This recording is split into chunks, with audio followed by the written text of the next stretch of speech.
खंबे ने पकड़ रखा है। एक समय शराब का एक व्यसनी एक संत के पास गया और विनम्र स्वर में बोला, गुरुदेव, मैं इस शराब के व्यसन से बहुत ही दुखी हो गया हूँ। इसकी वजह से मेरा घर बर्बाद हो रहा है। मेरे बच्चे भूखे मर रहे हैं, किंतु मैं शराब के बगैर नहीं रह पाता।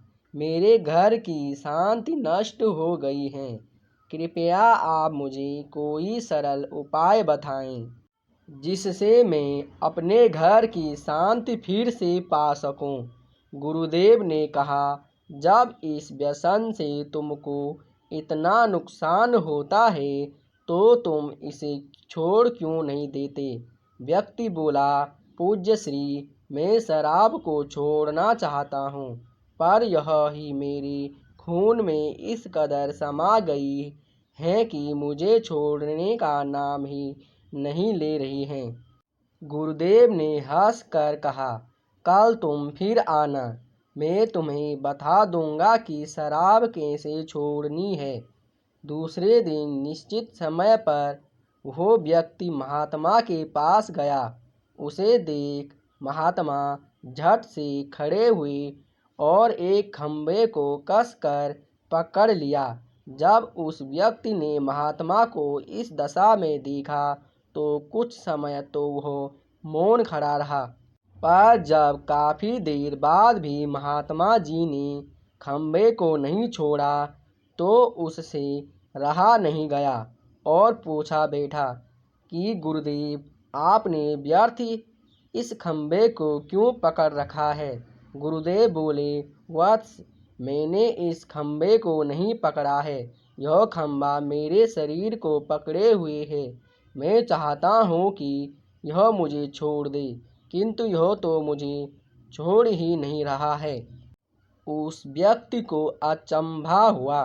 वह बोला, गुरुदेव, मैं शराब जरूर पीता हूँ, मगर मूर्ख नहीं हूँ। आपने ही जानबूझकर इस खंबे को कसकर पकड़ रखा है। यह तो निर्जीव है, यह आपको क्या पकड़ेगी। यदि आप दृढ़ संकल्प कर लें तो इसी वक्त इसको छोड़ सकते हैं। गुरुदेव बोले, नादान मनुष्य, यही बात तो मैं तुम्हें समझाना चाहता हूँ कि जिस तरह मुझे खंबे ने नहीं बल्कि मैंने ही उसे पकड़ रखा था, उसी तरह इस शराब ने तुम्हें नहीं पकड़ा है, बल्कि सच तो यह है कि तुमने ही शराब को पकड़ रखा है। तुम कह रहे थे कि यह शराब मुझे नहीं छोड़ रही है, जबकि सत्य यह है कि तुम अपने मन में यह दृढ़ निश्चय कर लो कि मुझे इस व्यसन का त्याग अभी कर देना है, तो इसी वक्त तुम्हारी शराब पीने की आदत छूट जाएगी।